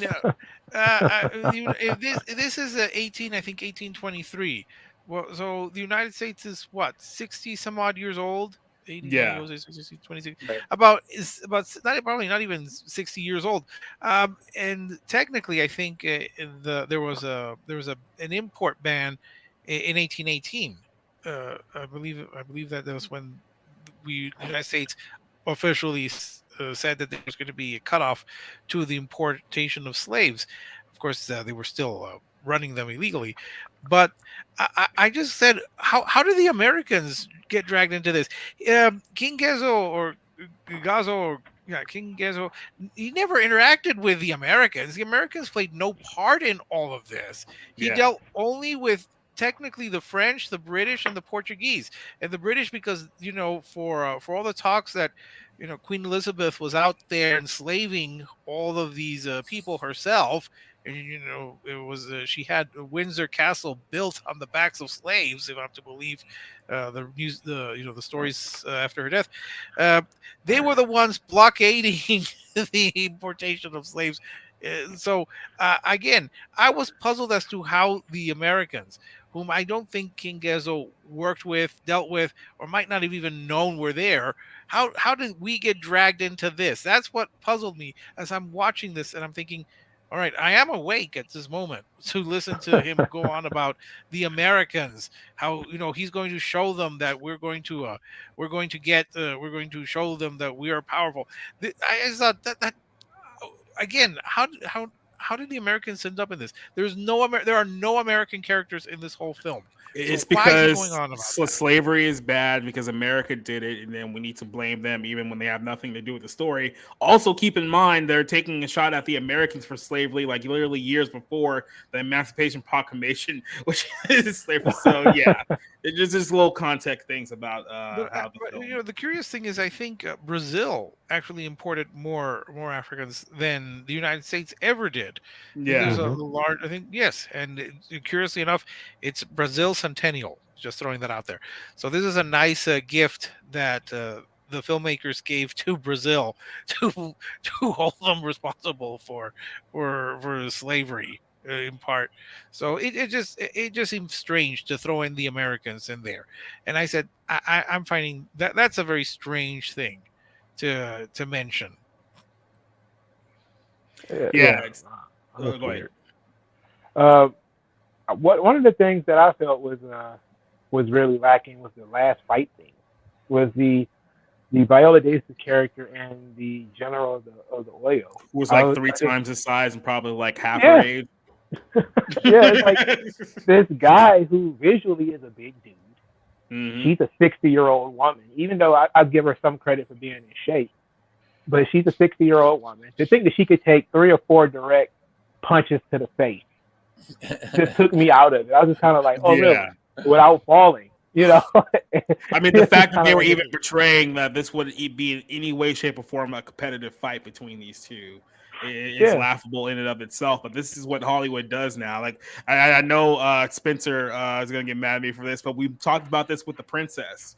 Even though The Princess is a completely dumb fantasy movie about a girl that beats up women half her size, like this is what we're seeing in modern Hollywood movies, especially over the last like 5 to 10 years. It's like they want to portray this I guess fantasy where women are just as tough as the guys, and it doesn't matter if one's like 4 times her size, she can still beat them up in the hand-to-hand combat. It's like no, that's not what would happen in real life. Even if the guy was completely untrained, the size difference alone would But be this movie has that in the form of all of these women are basically men.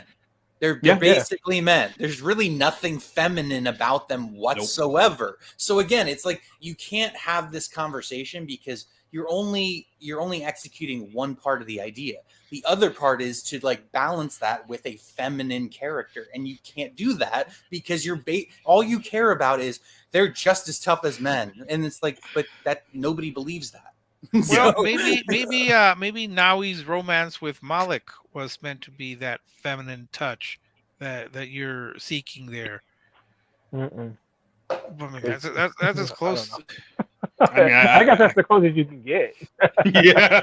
Kill Bill did it great, guys. Kill Bill did it great because it had all the great action and story, and then it was like, oh, her daughter's not dead, and like there's this emotional weight there, kind of thing. So it's great, but that's the way to do it. And again, I'm not saying do what Quentin Tarantino did. There's other ways to make a movie, but it's just like I was about to say you're comparing a Tarantino film to the director who did The Old Guard on Netflix a couple of years ago. I know. So. I saw this today and I was like, oh wow, she's a TV director. She was directing In a Different World, or what is it? A Different World. A Different World. The Cosby spinoff. Yeah.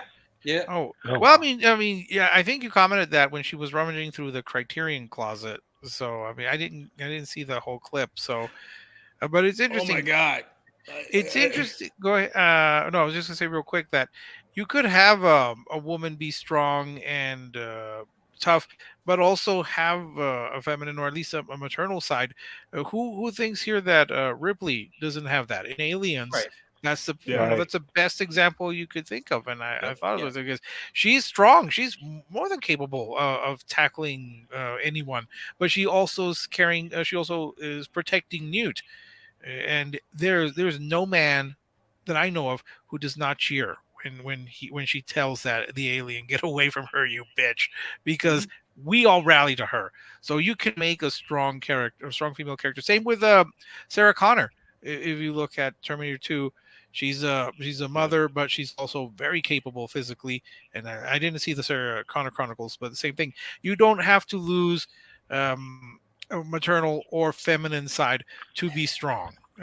And I don't know if that's the issue here that you guys are pointing out. Listen, don't make me defend James Cameron when he wants me to watch this piece of shit Avatar movie, okay?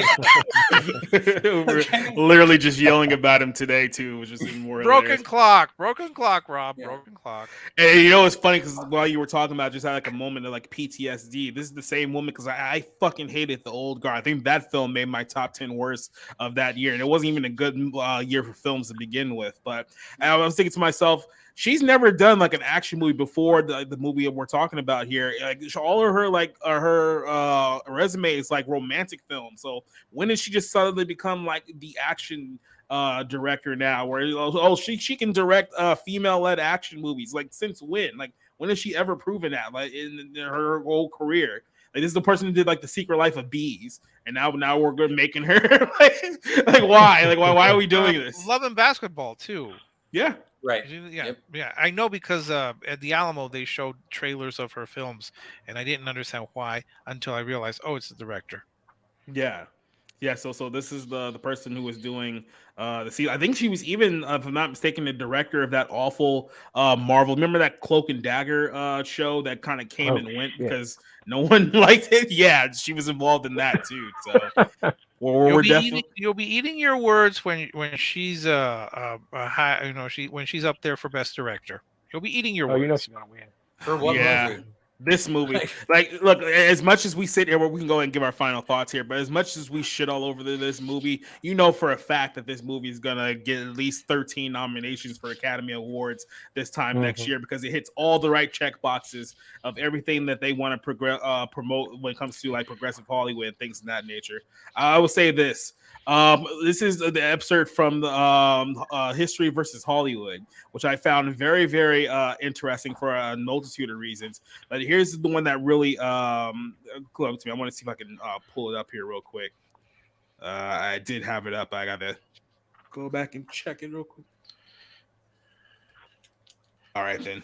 Okay, so here's the part. It says that the female tribe here, the women warriors, fought in the slave raids among their male fighters. So there were male fighters here, by the way. It wasn't just the women. This side.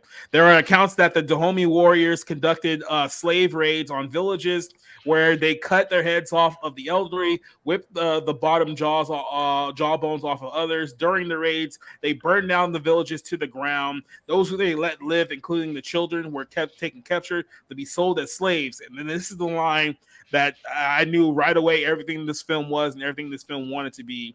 The movie strategically downplays this part of the Dahomey history as to not complicate the story with the truth. So that all that line that I just said, they didn't want to complicate the story with the truth. This is supposed to be the historical epic that's probably going to win like 7 awards throughout this film. That this is the central problem with the movie. It's like it's a fantasy. In every sense of the word, this is a fantasy. They're trying to create a reality that doesn't exist, and because of that, they ended up pigeonholing themselves into the story writing. They make it extremely predictable and make it completely non-engaging because you already know what's going to happen just based off if you can put your progressive mind hat on. You already know exactly what's going to happen throughout the course of this movie. It tries to recreate history with this woke narrative of the world would be better if we just let women be men, which is complete and utter nonsense. And by the way, the film is way too long. It's like 2 hours and 15 minutes. There's no reason for this film to be this long. This to me, I'll give it like a 1 out of 5, but I'm pretty sure this will probably be somewhere on my top 10 worst list. It may be on the bottom half of that worst list. So who knows if it's going to be there by the time we get to December. But right now, I say this is probably maybe 6 or 7 worst movie I've seen so far this year. 1 out of 5 for me. Go ahead, Rick. I'm used to following Rob. Yeah. Well, let's let Rob close it out. So Okay. You can go now. Look. I mean, I've pretty much said everything I wanted to say except this. The fight choreography was also left a lot to be desired.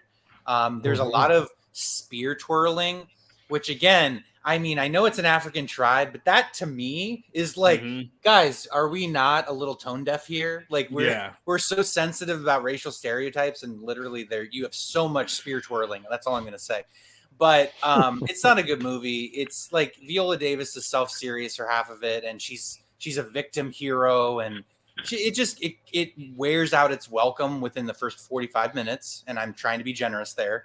It's also 1 out of 5 for me. There's really not much here to be interested in, and even the history stuff aside, even like the fact that these people really were slave traders and you're celebrating them as heroes, all that aside, the movie just isn't interesting. There's no emotional connection to the characters. It's not executed well, and it's just really a dull time at the movies. And for 2 hours and 15 minutes, you want something to keep your attention, but 1 out of 5, just another poor outing at the movies. Well, I think I'm going to be more generous than you guys. I think I'm going to give it a 2.5 out of 5. I could have come close. I could have way more generous than we were. Yeah, I might have gone to a 3 if they had at least stated that it's inspired by true events, or this is an alternate take in history. I actually stayed to the end credits because I wanted to see what they say. In most historic films, they'll say, though this is based on historical fact, or it has historical characters.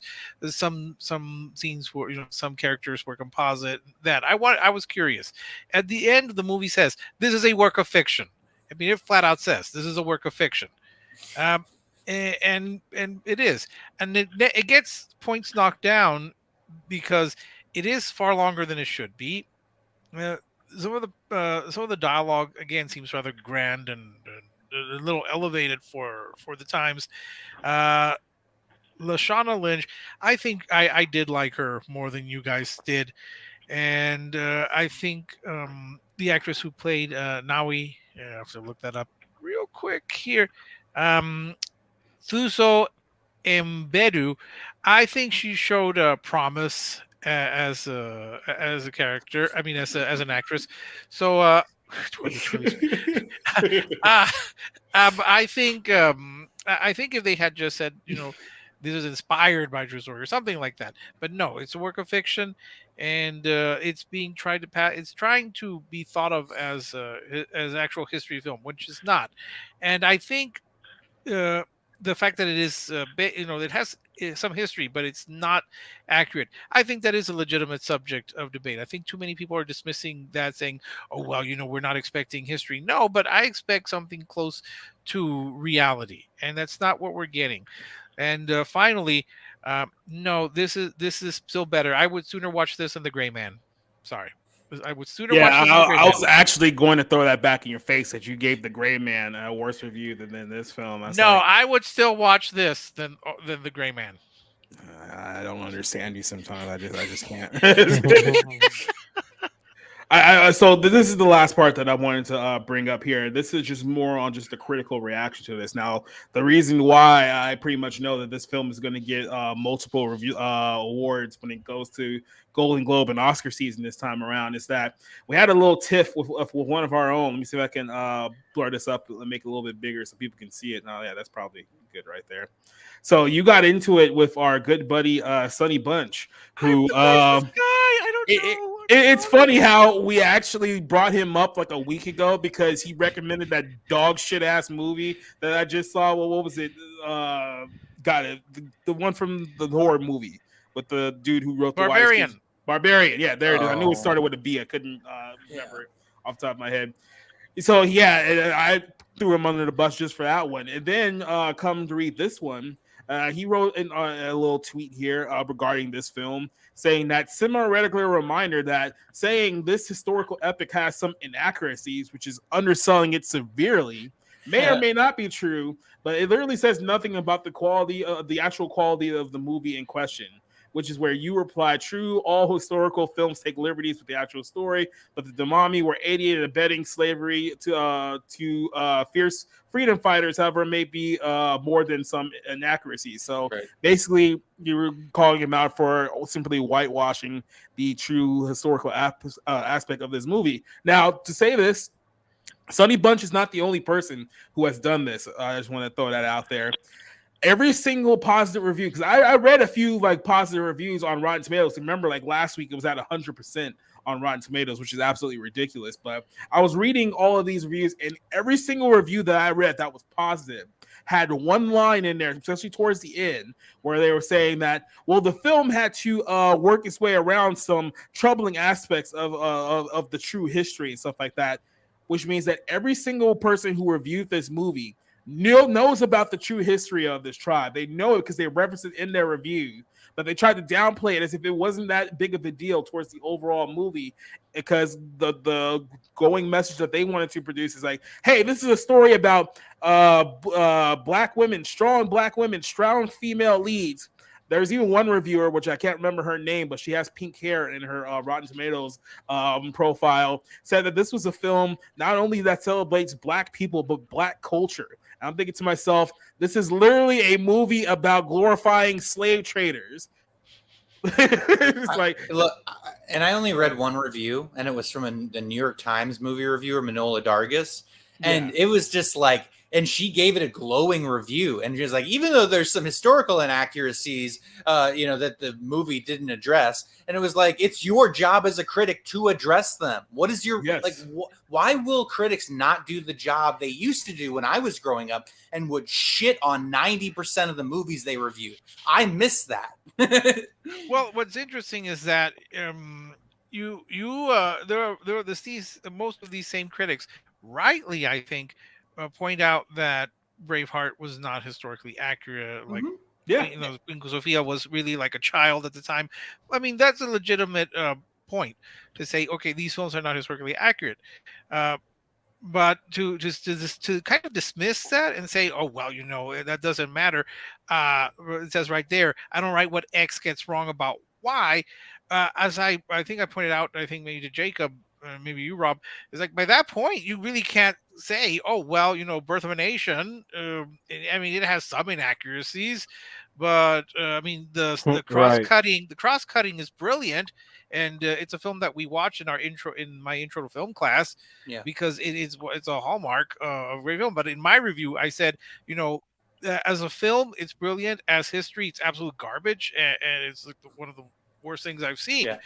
But I mean, if we're going, and I know it's not the same thing. I know The Woman King, Birth of a Nation are not the same thing. It's not, we're not glorifying the Klan. You're just glorifying slave traders, and now the descendants, again, the descendants of their victims, are celebrating them as heroes. There's a wild difference between saying, okay, this movie is technically great, but the history is troublesome, and that's one of the reasons why I'm giving it a mildly negative review.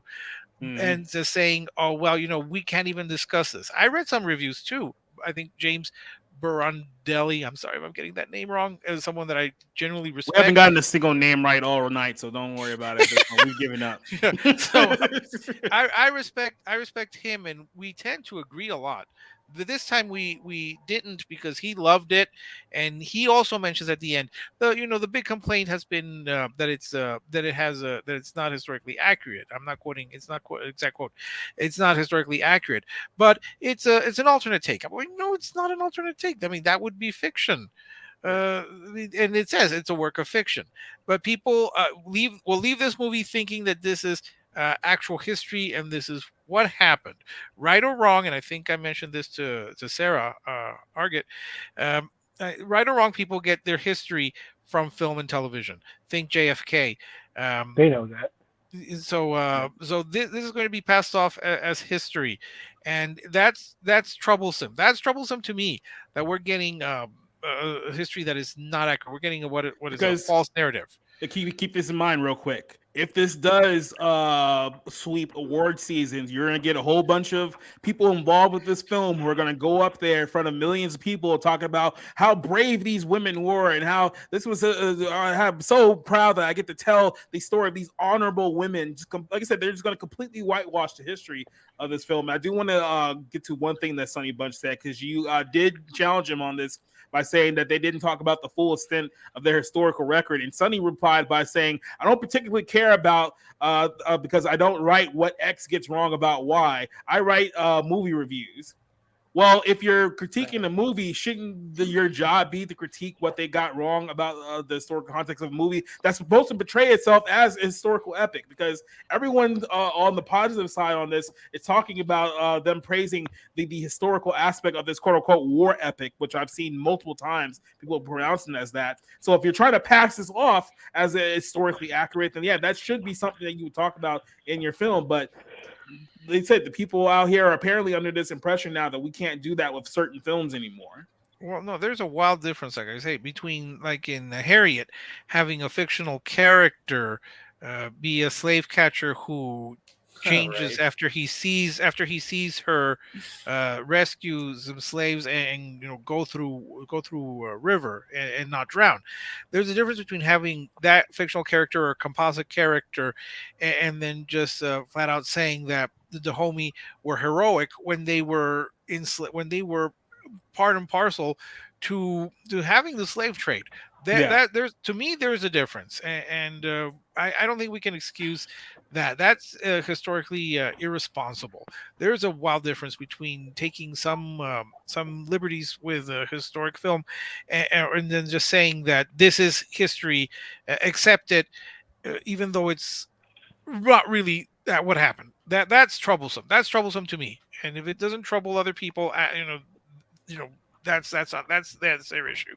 But this is why we have critics. Like, in terms of having critics and having them write about movies to this degree, they're supposed to question things. They're at least supposed to be a guide, as to say, well, wait a minute, this you're selling this as one thing and it's something else entirely. And the other thing I wanted to mention was, you guys remember the discourse around Green Book? Mm-hmm. Oh yes, that movie is 10 times the movie this is in terms of quality and just telling kind of a simple, I'm sure it has its fabrications or whatever to tell a more cogent Hollywood story, but it's like that movie is so many times better than what The Woman King was. And you have these idiots selling it like, oh, it's a really engaging historical epic, when it's not. Well, that's interesting to bring up Green Book real quick, because remember how people were tearing that movie apart because they were saying this is inaccurate, this isn't what happened, this is a complete work of fiction. And we're thinking, well, yes, but The Woman King is pretty much the same thing. Keep in mind, I remember one of the complaints about that, they were whining about the character that I believe Viggo Mortensen played, because obviously when they started off the film, he was a guy who obviously had prejudices against black people, but with his relationship with what's his name's character, Marshall Ali's character, with his relationship with him, he ends up like turning like around and turning like a new leaf stuff. But the way that they saw that the way that was portrayed in the film is like, oh, this is the classic story of how a white man has to, I guess, solve the they were claiming like the white savior complex, or something like that. How the white man has to essentially be the person that solves the perils of racism in their society. It's like, well, yeah, that's kind of how it's been for quite some time, if you want to talk about real history. But apparently they don't like stories that compensate that, because in their minds, if you're a racist, you can't be redeemed, like whatsoever. Like we talked about this with other movies. Like, these people do not believe in the idea of redemption, which is why you don't see it a lot in modern movies, because they just simply don't believe in it. They believe that once they labeled you something, once they labeled you an Istar or a foe, no matter how much you try to grovel and plead and beg, you'll never be more than what they've labeled you as. And then redemption is essentially impossible. It's a not okay mindset. Is that what you're saying? Yeah, exactly. Not fucking movie. I hate that goddamn film. Interestingly enough, I think that was one of the missed opportunities about this movie. Like, if you wanted to create a fictional story, why not create a fictional story with a Dahomey stop doing slavery? You know, you could have started a story where Yeah, they were all for it, and then they decided not to. That was one of the missed opportunities. But I didn't read any of the reviews. I actually stumbled across something I thought was a little bit more interesting, and that is that they screened the movie for the modern day people of Benin, the descendants of the Dahomey. And actually, Gezo's, I don't know what you'd be like great grand niece or something like that. Talked about how she cried in the theater, how strong and how great that it made her feel. And I said, that's such a horrible thing. Like they've built monuments in that country to these people who were slave traders.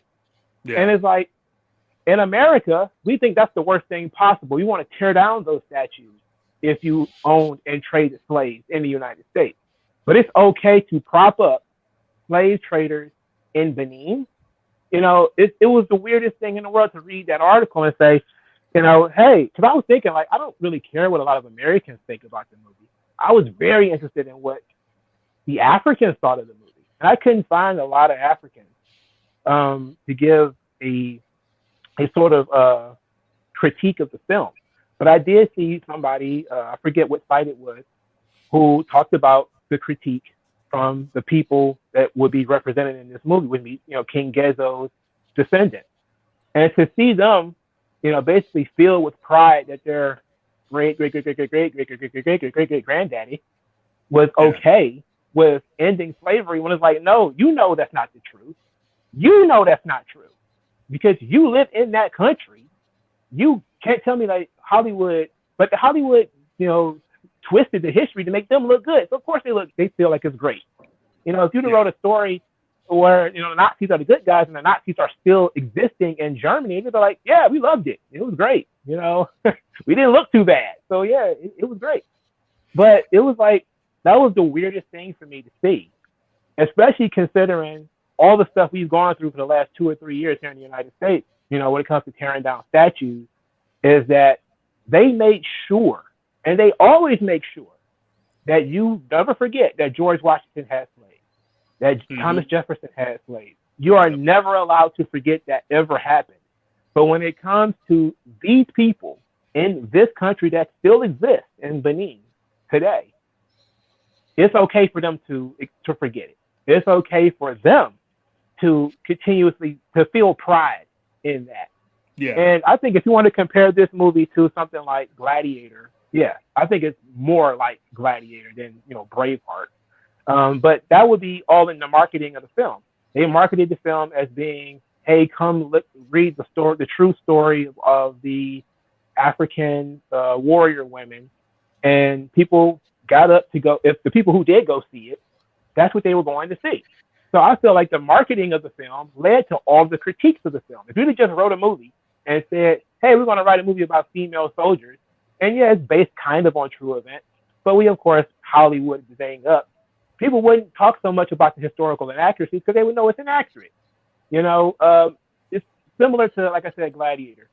But, you know, I walked away from the movie basically shaking my head saying, like, I don't understand what they were going for here. As a film, it lacks conflict in terms of, well, external conflict. There's a lot of internal conflict with, you know, Viola Davis and the king, or Viola Davis and the young girl. There's a lot of that, but there's no external conflict in between them and the Oyo, even though the Oyo is supposed to be the villain. They're not considered to be any type of a real threat. There is no real human emotions that come out of the Dahomey people. They missed an opportunity for, if you wanted to say she's going to defy the king to storm the Oyo temples or whatever the hell to get those people back, why not say, my daughter got kidnapped. My daughter is going to be a slave. I'm not going to sit back and take that. I'm going to storm. Like, what would you do? You know, maybe position that to the king. What would you do? You know, but all of those opportunities were missed. All those opportunities were flushed down the toilet. And it's just basically a movie that glorifies slave traders. And it's very, because we're at a point now with modern writing where they can't tell a good story because the story conflicts with the narrative, because we're dealing with people who want to go with narrative first and story second. I do want to read one last thing here before we sign off for tonight. Spencer just posted this one. Let me bring it up here. Pull it up. Essentially, a lot of the people involved with the film are coming out to, I guess, defend the historical revisionism of the movie, saying that we have to take license, we have to entertain people. It's like, oh, okay. So there was one point down here that I wanted to. I just want to say something real quick. Like the real people. I just want to make sure this is real. The real group of people are called Dahomey. Mm-hmm. So it's Dahomey. I'm Yeah. sorry. I'm sorry. Like I'm just like thinking about that. Like, is that not hilarious? Unironically or whatever. But sorry. That's the name of the. And I think there was Dahomey. briefly a nation, the actual nation of Dahomey before it was changed to Benin. But yes, that is their name. Just like the Tutsis. You would think that would be kind of funny. Tutsis. So Cassie brought up a comment here about Viola Davis trying to guilt trip people into watching this film. I will say this: we're going to talk about that on the Barroom podcast tomorrow in a bit more detail. But just to wrap up this conversation here, Viola Davis was in her interview where she's talking about the story of this film, and she pretty much admits that most of the story is fictionalized. It has to be. Cool. Now she says that it has to be. It doesn't go into any details of why it had to be, because of course, journalism, nobody asks this question. But her husband, who's also in the film, which I didn't know that. I don't know who her husband is because I don't care that much. Also made a comment saying that it's history, but we have to take license. We have to entertain people. If we just told a history lesson, which we very well could have, it would be a documentary. Unfortunately, people wouldn't be in the theaters doing the same thing we saw this weekend. We didn't want to shy away from the truth. Bullshit. And the history is massive, and there are truths on that there are.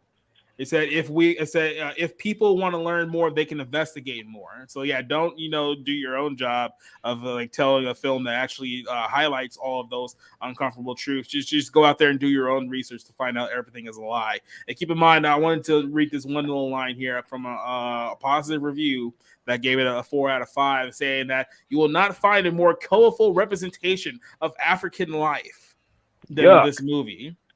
A movie that was about literal slave traders in the region. Wait a minute. Just from my memory banks, Zulu.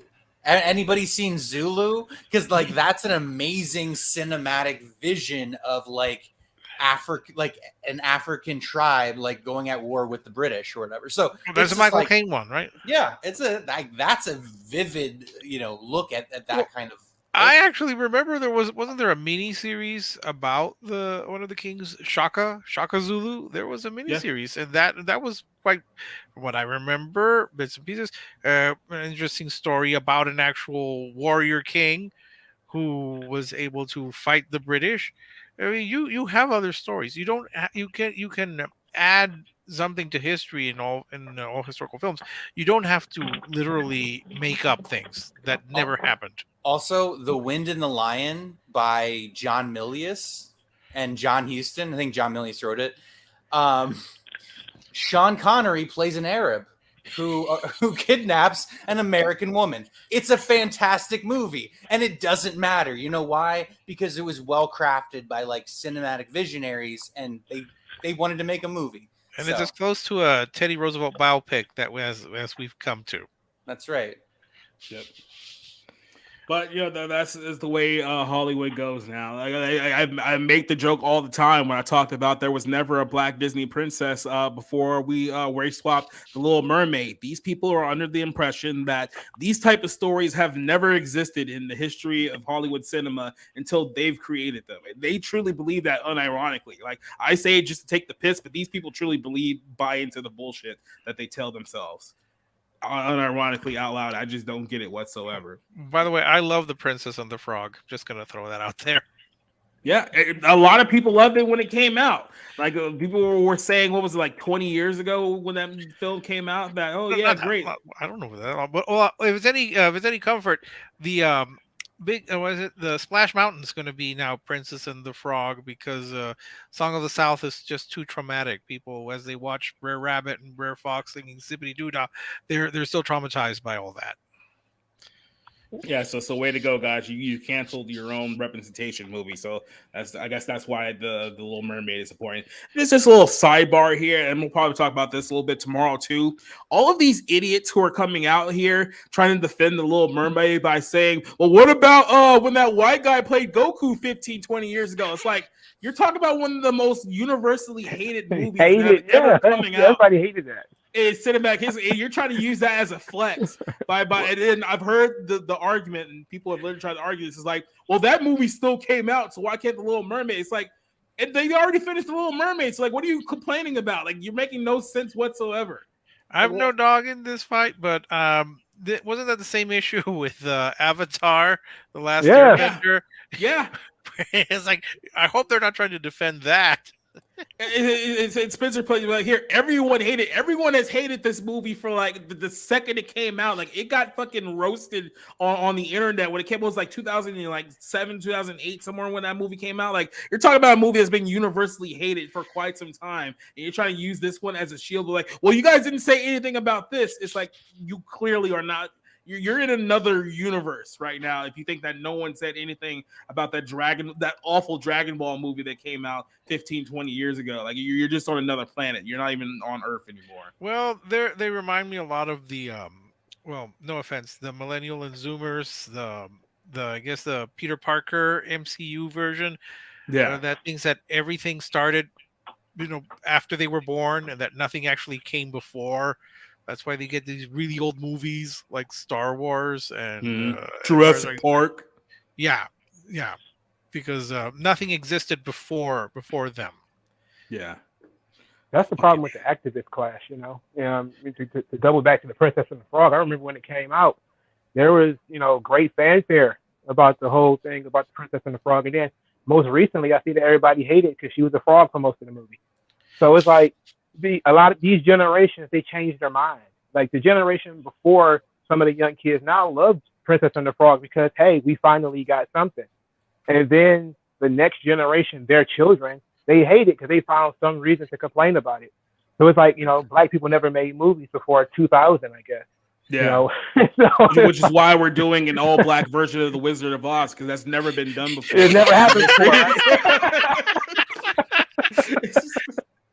I know it's used in other circumstances, but those that don't know history are doomed to repeat it. Yeah, it also applies to, like, if you don't know anything about, like, what came before you, how can it be confirmed you know anything? Uh-oh. Yeah. So, well, I'm just throwing this out there real quick. It's interesting that Viola Davis now condemns her part in The Help. I don't know why. Why though? I just saw this movie, by the way, The Help. Yeah. After years of avoiding it, I watched it. It was fine, but again, like, what's her big issue with it? I guess she thought it was wrong for her to play a maid. I don't know.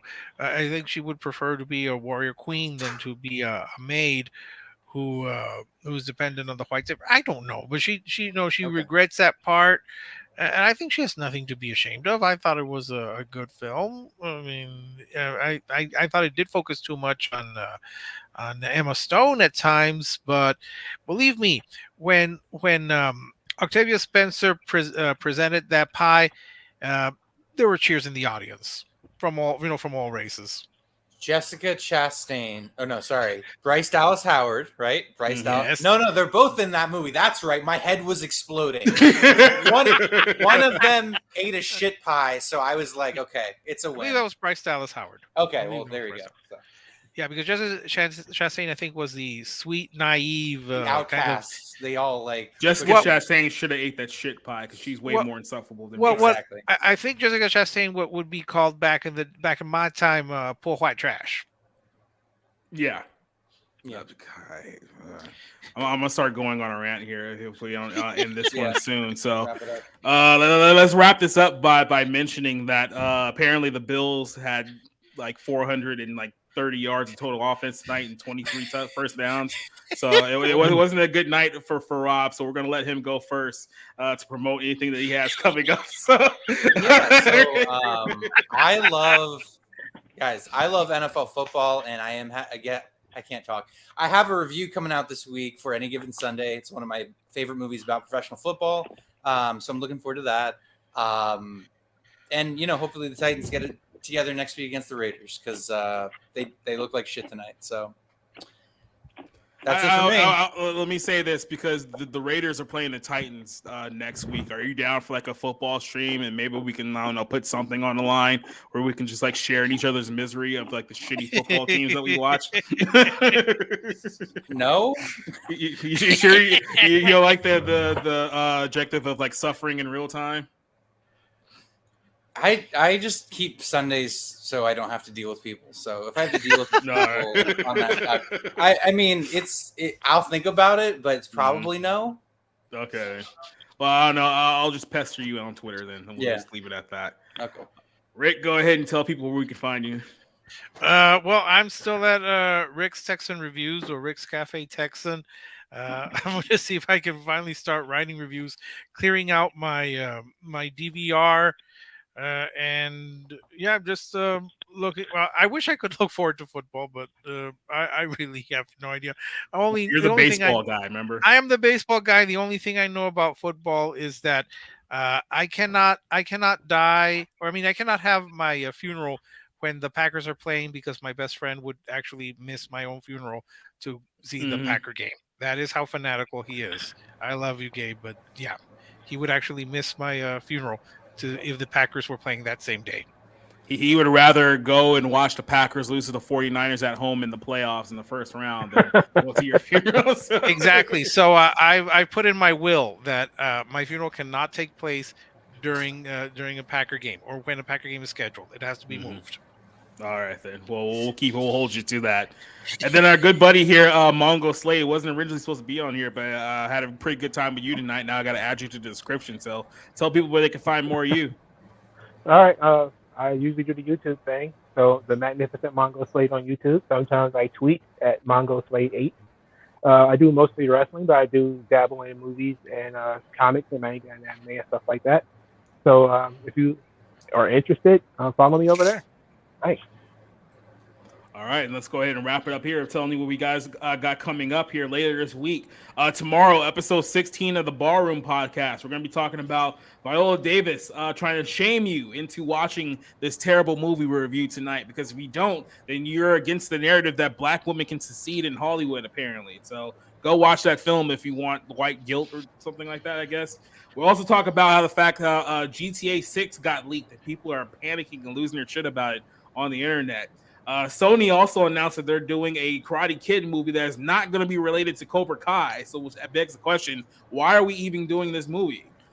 She-Hulk rating tanking. They didn't even make the top 10, which means that probably less than 300,000 people watched that show, which would be kind of surprising if 300,000 people watched that show with how bad it is. Probably the worst show that I've ever seen. And then, of course, our boy Ezra Miller is back. He is a menace to society, and I think I'm turning a leaf on Ezra Miller. I think that I'm actually starting to like Ezra Miller now. He's a complete psycho. He's owning it, and I'm almost at the point where I'm rooting for the villain at this point. So then on Wednesday, we're going to have a good old discussion about the first season of Digimon Adventure, all the way back in 1999. And I'm going to be the contrarian and tell you why it wasn't as good as you remember. So I know Nerdigans is going to join us on that one. Maybe Spencer will drop off for a little bit. So we'll have a lot to talk about that. And then, of course, Cassie, I just want to give a little shout out to Cassie because she is the Lonely Jets fan. Her team doesn't win very many games throughout the course of the year, and they got a big one yesterday. So let her enjoy that one because they probably won't get very many more of those for the rest of the season. So she is a Mets fan and a Jets fan, so she has a lot of pain and suffering in her life. So prayers to Cole Classic Cage. Shout out to Spencer, who joined us a little bit later on the show. Duke Nukem, who also joined us. I think we had a couple other people who joined us throughout the course of the show. So shout out to all of you guys. So that's what we got coming up. Thank you for joining us for this discussion on this movie. Next Monday night, we'll be talking about the long-anticipated Don't Worry, Darling, the movie that has gotten so much talk in the press about everything going on behind the scenes. We finally get to see just how good this movie is. So we'll see you guys next Monday night. Hopefully we'll see you tomorrow night for the Barroom Podcast. Wave goodbye, everyone. I'm going to go ahead and hit the outro and get the show over with. Good night. See you later. Bye-bye.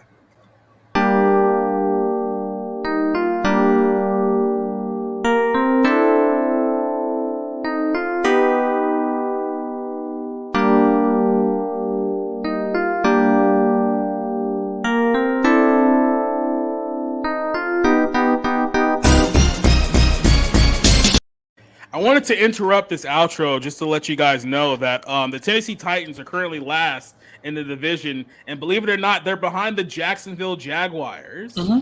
So yeah, that's a thing. So good night, everybody. Two games in.